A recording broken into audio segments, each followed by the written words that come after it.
o caminho rumo ao divórcio, né? Eu gosto de falar o caminho rumo ao abismo do divórcio. Então, eu vou falar para vocês aqui os passos iniciais, né? O primeiro e o segundo passo que o casal dá em direção ao divórcio.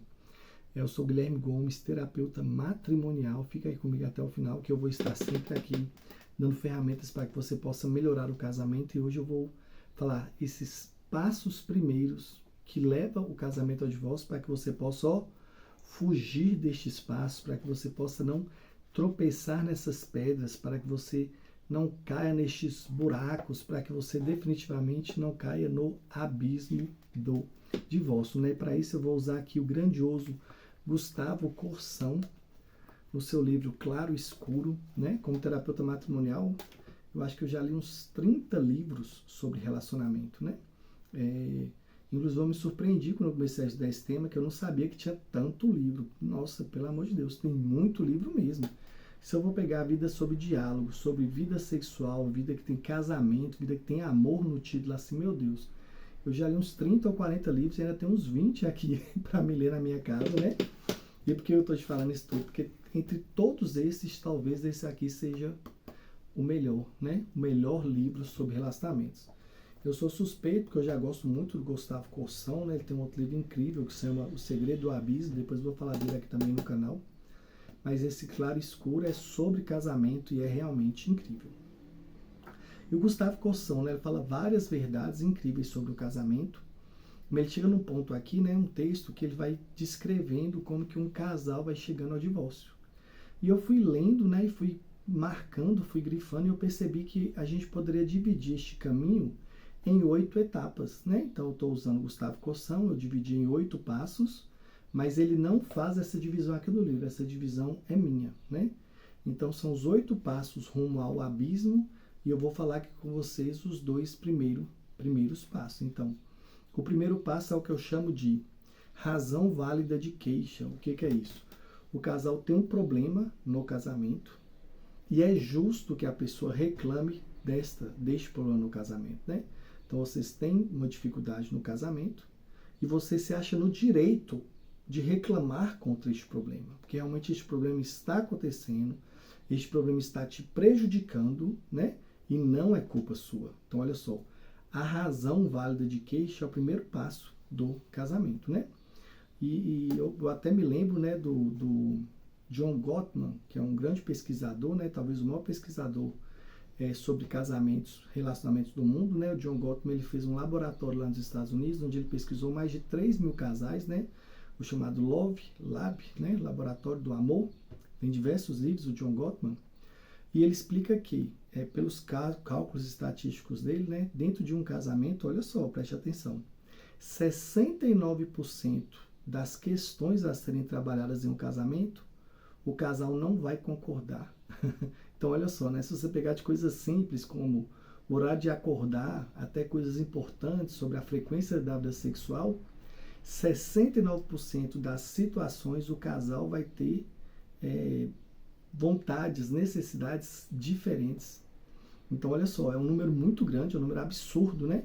Eu pergunto isso para os casais que eu atendo em terapia e normalmente eles falam assim, 30%, 40%, aqueles mais pessimistas falam assim, 50% dos problemas no casamento, o casal diverge. Quando eu falo que é 69%, eles se assustam. E como que a gente resolve isso, né? Tendo um gerenciamento dos problemas. Eu vou fazer um vídeo depois só sobre isso, né? Como gerenciar problemas no casamento, porque eu estou focando aqui nas etapas, né? Mas o que eu quero dizer? 69% das questões no casamento vocês vão divergir e acontece que algum destes problemas que vocês vão divergir, você vai ter certeza que você tem razão. Isso vai se tornar para você uma razão válida de queixa. E você vai se ancorar naquilo, você vai falar assim, não, eu tenho razão nisso aqui, eu vou até o fim. Esta ideia, né, de vou até o fim porque eu tenho razão nisso aqui, é o primeiro passo para levar o casamento ao divórcio, né? E antes de ler o Gustavo Corsão aqui, eu vou ler o que ele fala sobre isso. Então, hoje nós vamos falar sobre o primeiro e o segundo passo, para não ficar cansativo. Mas antes eu já quero te pedir, né? Eu vou ler aqui o primeiro passo, mas primeiro eu quero te pedir um favor. Olha só que link que eu fiz.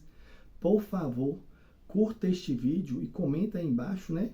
Fale algo que você gostou aqui do vídeo, ou se você quer algum tema, se você quer um vídeo sobre gerenciamento de problemas graves no casamento, será que 69% das questões não serão resolvidas né? Vão ter que ser gerenciadas? Comenta aí embaixo, eu estou começando aqui no YouTube, né? Eu preciso dessa força de você. Curtida e comentário é o que o YouTube mais utiliza para mandar esse vídeo para mais pessoas. Então, pedindo primeiramente este favor, agora eu vou para o primeiro ponto aqui, o primeiro passo rumo ao divórcio. Olha só que interessante. No caso das divergências conjugais, o fato de cada um ter amplas razões de queixa não prova que ambos tenham razão. Normalmente, vivemos todos nós, no casamento ou na vida, aos cachações, né? Então, olha só o que ele está falando até aqui agora, né? Às vezes você se achar no direito de reclamar de algo, de queixar de algo, não demonstra que você está certa. Não demonstra que você está certo. Não demonstra que você tem razão. Porque tanto na vida quanto no casamento, a gente vive mesmo aos cachações, aos esbarros, aos atritos, às dificuldades, aos problemas. É assim que a gente vive mesmo. Cada um de nós pisa os pés e às vezes acerta nos calos do outro. Cada um de nós decepciona 10 pessoas por dia. Essa é a grande matéria da vida comum que pré-existe em relação ao conflito. Então, olha só que interessante. Por isso que este é o ponto 1. Ele pré-existe antes do conflito. Antes de você ter entrado em uma discussão com seu marido, antes de você ter entrado em uma discussão com a sua esposa, pré-existe esse conceito dentro de você. Temos um problema e eu estou certo. Mas, meu amigo, minha amiga, ter um problema no casamento de vocês, né, e você ter sofrido com isso, ela ter pisado no seu calo, não te dá o direito de fazer disso um conflito. Porque se você, neste caso específico, você tem razão, todos os dias tem 10 casos específicos que você não tem razão.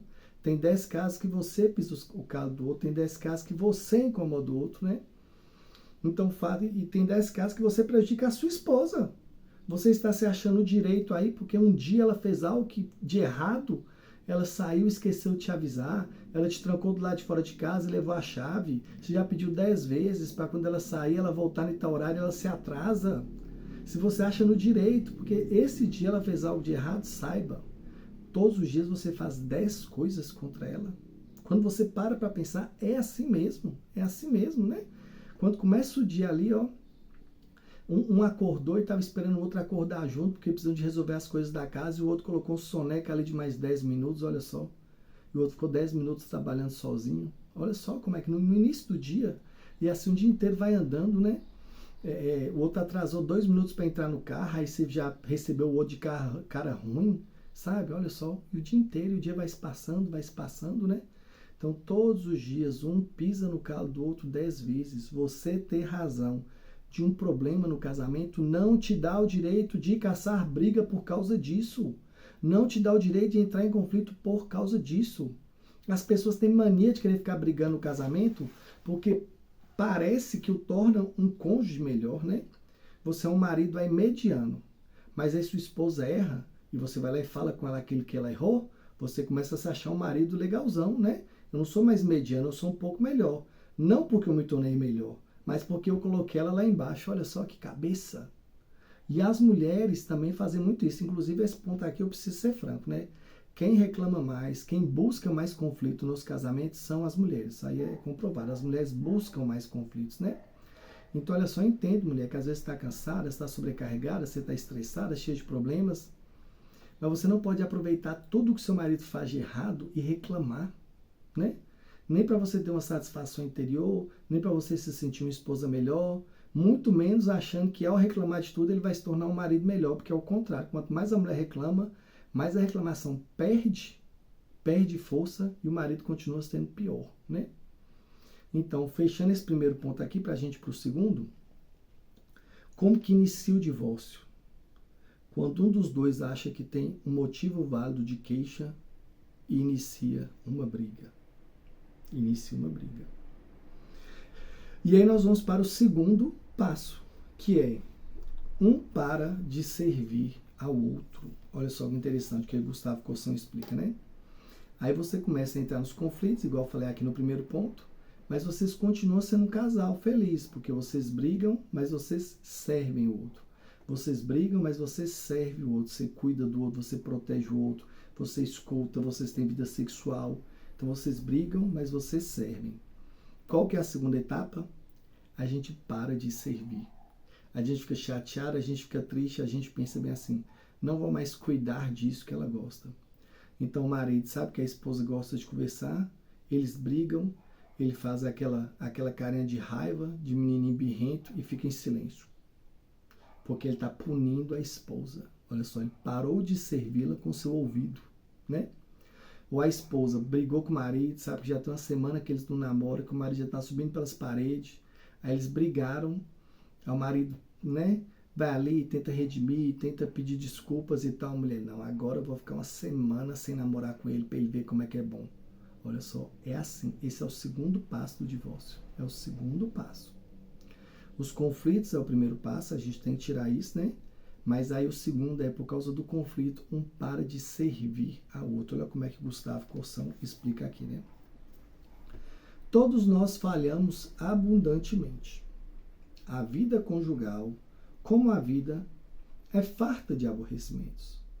O drama começa e se desenvolve quando se instala uma disposição nova em relação aos mesmos atos comuns. O casamento sob o ponto de vista do fim, que Santo Agostinho chamou fides, é doação recíproca. É circulação de generosidade. Se um dos cônjuges interrompe a corrente, se pouco tem para dar, ou se pouco quer dar, o outro será infeliz, e tanto mais logrado, quanto mais esperava do casamento e da vida. Olha que belíssimo, né? O que ele está falando aqui. Todos nós falhamos. A vida conjugal, como a vida, é farta de aborrecimentos. Então, as discussões, os aborrecimentos são parte do casamento. Os aborrecimentos são parte do casamento. As brigas, as discussões, crises fazem parte do casamento, né? Você está em crise, meu irmão, minha irmã, é comum, né? Vocês não são um casal pior, vocês não escolheram errado, né? Vocês não estão porque vocês estão em crise, não. Crises fazem parte do casamento, né? Crise é feita para consertar e para o casal amadurecer a parte da crise. Então, olha só, Gustavo Corsão fala. Todos nós falhamos abundantemente, é a vida mesmo. O drama, né? Ou seja, a preocupação, a questão grave, se desenvolve quando se instala uma disposição nova. Qual que é essa disposição nova? Não servir. Por quê? Porque o casamento é doação recíproca, é circulação de generosidade. Se um dos cônjuges interrompe a corrente, eu acho isso belíssimo. É circulação de generosidade. Se um dos cônjuges interrompe a corrente, né, olha só, um recebe e dá, o outro recebe e dá, um recebe e dá, o outro recebe e dá. Um pega e corta a corrente, faz biquinho, fica bravo, recebe e não dá. Se um dos cônjuges interrompe a corrente, se pouco tem para dar, ou se pouco quer dar, o outro será infeliz. E tanto mais logrado, tanto mais infeliz, quanto mais esperava do casamento e da vida. Então, olha só, essa é o segundo passo em rumo ao abismo do divórcio, né? Os problemas, os conflitos, os aborrecimentos são comuns no casamento. O grave, o drama, é quando, devido a esses problemas, um para de servir ao outro, um para de cuidar do outro. Então, marido, então, esposa, independente das dificuldades que vocês vivem, sirvam-se um ao outro. O casamento é serviço. E tão mais feliz é no casamento quanto mais você serve, né? Quanto mais você serve. Eu posso fazer um vídeo depois sobre este tema, né? Como é mais feliz quem mais serve, para você entender, para você ter essa certeza aí no seu peito, né? Quanto mais você servir, mais você será feliz, né? Por diversos fatores, porque o outro serve também, porque você se sente bem, né? E em especial, porque essa é a missão que Deus te pediu, né? Existe na Terra a vontade de Deus escondida, aquilo que a gente não sabe, e existe a vontade de Deus revelada. Se vocês estão casados, isso é vontade de Deus revelada. E Deus deseja que vocês sirvam um ao outro, né? E quanto mais servir, mais Deus vai derramar graças do seu coração, né? Você tem que servir não esperando retribuição do outro. Óbvio que é uma corrente, né? Igual fala Gustavo Cossão. Quando você serve, o outro serve também. Mas nem por isso. Por Deus, por Cristo Jesus. Você serve porque Ele te deu esta ordem. E quando você serve, Ele deposita em seu coração aí uma graça, uma força, uma bênção. E você se sente bem. Então acredite, meu irmão, acredite, minha irmã, nesta verdade. No casamento é mais feliz quem mais serve. Então, fuga desses 2 primeiros degraus para o divórcio, né? Os 2 primeiros passos para o divórcio. Primeiro, não se ache com direito de caçar confusão porque você tem razão em algo. Porque o outro errou em uma coisa, mas todos nós erramos em 10 coisas no dia. Você errou 10 vezes com essa outra pessoa. Então não caça confusão porque o outro errou. E segundo, quando tiver conflitos, quando tiver atritos, não deixe de servir. Porque você, ao parar de servir, você está caminhando em direção ao abismo do divórcio. Sirvam um ao outro. Quem mais serve é mais feliz. Que Deus abençoe muito o casamento de vocês.